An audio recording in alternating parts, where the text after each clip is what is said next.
हमरा घर छोड़ला के बाद घर घर ना किराए के मकान हो जाला। एगो लड़की बिया जौन ताकत रहले एक भोरे से।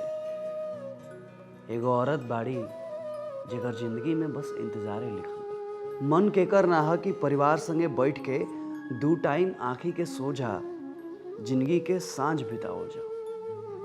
केकर मन ह कि सुतले में लड़किन के छोड़ के आदमी चल जाए ड्यूटी।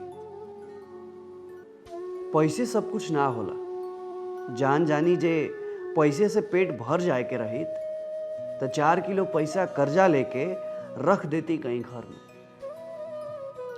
घर खाती घर छोड़ के बटोही बनल आत्मा के रोआ देवेला। केहू के लगे नौकरी केहू मन से ना करे, मजबूरी में करेला। दिन भर गाय नियन दुहा गईल आदमी के जानवर बना के छोड़ देला। भोरे के बनल खाना सांझले ठंडा जाला। रोटी सूख के पापड़ और तरकारी अरुआ जाला।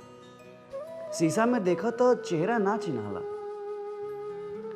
हाथ के सिकन लीलार पर अलगे बुझा जाला।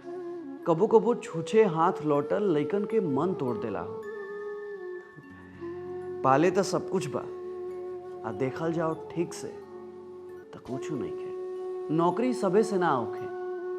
जिंदगी के बनकी बना के रख देल इतना आसान थोड़े है। अब इतना आसान तो यहाँ कुछ ना बाटे। बाकी गुलामी से भारी यहाँ जिंदगी में और कुछ नहीं के।